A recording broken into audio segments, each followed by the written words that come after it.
Hey guys, I'm Dean Ash. Today I'm joined by Rosie Rascal, lady with a lot of potential, very well known in the industry, and a lady with a very diverse training system. Rosie, thanks for joining us today. Thank you. What are we training today? Today we're going to do legs, so we're going to hit a bit of hamstrings, quads and a bit of glutes. Oh, glutes, woman's favourite body part. Yes. Now Rosie, I believe you've got a very strange, different technique of training because of your size and height and obviously feeling contraction on all different types of machinery in different gyms. Yeah, I like to make sure that I feel everything that I'm doing, so I don't just jump on a machine and just go with it. If I can't feel it, I've got to change my position or change my angle. So I'm kind of hopping around like a monkey on all the machines until I find the right position. So this first exercise, we're going to do lying hamstring curl, but I'm going to be in an elevated position, so you can see that I feel a bit more of a contraction when I do it like that. Cool. Yeah. Very interesting to see. Let's go.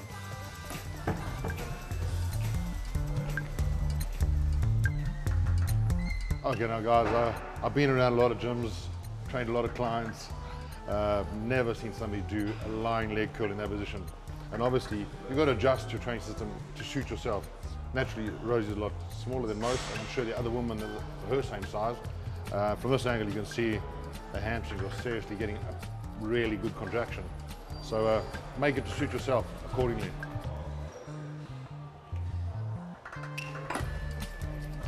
That's different, Rosie. I've never seen that before. Yeah, I mean, when I'm lying down, I just feel like the angle's completely wrong because probably I am a little bit shorter than most. So this one definitely does the trick, and I always find squeezing that little bit extra hard and longer on each contraction helps. It seems like you can get a little bit more height on the roller as well, so in order to get maximum content. Yeah, definitely. So the heels are a bit closer to the glutes. Exactly. Yeah. Okay, cool. Rosie, on this type of exercise, how many sets would you do and how many reps? Normally I'd do about 4 sets, so warm-up set, 15, 20 reps, sometimes like 50 reps, depends what I feel like, and then building up the weight. But I found that my hamstrings were a body part that weren't coming along as quick as, say, maybe the glutes and the quads. So I dropped the weight right down and started lifting a lot lighter and holding the contraction for like 4 seconds instead of just banging the weight, and I've really found that that's helping them come along. So excellent. Yeah. Wow, good stuff. So guys, interesting fact there, Rosie just mentioned. She felt like her hamstrings weren't coming along, they weren't developing, so she dropped the weight. The problem with most people is when they're lagging body parts, they increase the weight and the form deteriorates, they do worse form, therefore making zero progress. And as you heard from an expert, she dropped the weight, and now, as you can see, obviously, she's got bulging hamstrings, so obviously the method's working. Also, if you notice the contraction, she holds the squeeze for a few seconds, and total isolation on the body part she's training, which in this case is hamstrings. So don't just use a piece of equipment the same as everyone else if you can't feel the muscle that you're trying to work. Don't be scared to change the angle that you sat at, the way that your feet are placed. Make sure that you can feel that body part that you're trying to isolate. Awesome. Rosie, besides bodybuilding, what is your background? You know, what else? I've always done dancing before. I've done dancing since I was 3. Went to uni and did contemporary dance, and I've done loads of different styles, ballet for like 16 years. And how's that helped you in this industry? It's helped me in a lot of ways. I think the dancing gave me a really good posture to start with. So any muscle that I built on top, I already had nice posture, so I built nice symmetry from the start with that. And it's also helped with flexibility. I think it's so important as a bodybuilder to be flexible, because how can you hit your poses properly if you've not got like full range? Exactly. So, And flexibility is a massive problem with most bodybuilders. Yeah, like when I see people, if I'm helping them with posing, it amazes me how much more potential they would have if they just stretched, because the back span would be like another 3 inches wide if they just did some stretching instead of sort of compressed. If they knew how to. Yeah. Cool. So guys, I'm Dean Ash. Today I'm joined by Rosie Rascal. Rosie, thank you so much. Thank you. Rosie, tell us a little bit about yourself. How did you get into bodybuilding and your plans for the future? Yeah. So I've done bodybuilding for about 10 years, and originally I was a dancer and I needed to build up a bit of body strength, and I was advised to do some weightlifting, and it just sort of went on from there and became very competitive. So doing the dancing and singing, how does it affect you as a bodybuilder? It's got a lot of positives because it means that I've got confidence when I go on stage, and the way that I present myself is maybe a lot more natural than what some other bodybuilders find it. But it's hard to do the two because sometimes with the singing I'm away for like a week, and it's hard to keep your food and your training going. Yeah. So guys, as you'll see, we moved on to the lateral pull-down machine, which is usually a machine utilised to train in the back. And again, Rosie has her own crazy style and method of training. So, Rosie, what on earth are we doing on this machine? So on this, I'm going to be facing outwards with my feet tucked under, and it's just a short range of motion, little pulsing. And as you lean forward, you're keeping your back straight, core really tight. And on the way back, it brings your hamstrings into play. And I find when I do this the next day, my hamstrings are so sore. Does it target a specific part of the hamstring, or mid-range or top range? It seems to be mid-range, and if you can really focus, you can get lower as well. Okay, very well, interesting to see. Let's crack on.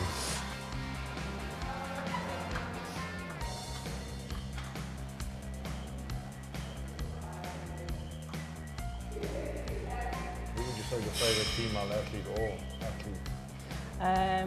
Valentina Shapiga is my favourite female bodybuilder. I think because she was the first female bodybuilder that I saw, and I thought that's achievable, that looks achievable, and she's really aesthetic and great symmetry. Okay. So guys, obviously the main thing as a competitive athlete is to have a full round overall symmetry physique. Rosie's found this taps into like mid and lower range if you do it properly. And again, you've got to find something that works for you. And this works for her, clearly does. So always play with different methods and tap into what works for you. Something you can have a mind-muscle connection to.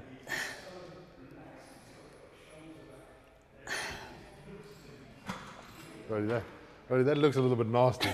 How does it feel? It feels good, and I would advise, if it's the first time you've done it, maybe to have someone stand in front of you. Yeah, and actually you can get a little bit more feel if you've got someone in front, and you can go a little bit further forward. But I'd say the most important thing is to keep your core really solid, so you're not sort of going backwards and forwards like that, and then it's going to be your hamstrings that does the work, not your back.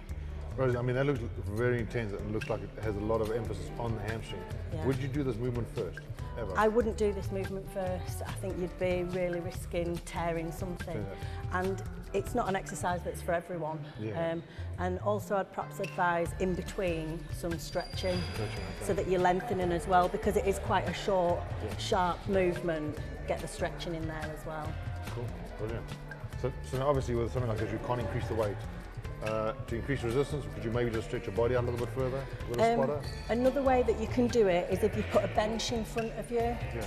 And once you've built up the strength and once you get to know the exercise, you can try coming all the way down to the bench and then back up. I've seen people do it with weight as well. Wow. I don't think I'll ever get to that point with weight. I feel it enough without any weight, so yeah. Excellent. With your physique, what are the negatives and what things are lagging behind that you need to bring up in order to compete as you're planning to in the next pro show? I think it's Arnold in Europe. Arnold's in Madrid will be my next one in September. And I mean, this last showing that I did, I think I presented a fairly complete package. But just to be nitpicking, I think maybe a little bit more roundness to my tricep. Hamstrings need to be a little bit rounder from the side. And yeah, maybe try and bring my waist in a little bit tighter. Okay. So guys, I mean, from this angle, which you'll shortly see, there's a lot of emphasis on the hamstring. And again, it's something I've never seen. I've personally never done it. I will probably give it a whirl, but preferably with a spotter. Remember guys, safety first in the gym, first and foremost. Rosie, a warm-up, I mean, how important is it to warm up? So many people don't do it, they get in the gym and they start smashing out heavy weights or heavy body movements. What's your opinion on the warm-up? Yeah, I mean, it's so important to do warm-ups because I've seen people who've done little micro tears before without even knowing it, because they've just not warmed up properly, and then before you know it, you know, your muscles are creeping up to places they shouldn't be, so important. Warming up, is that something you learned as a dancer?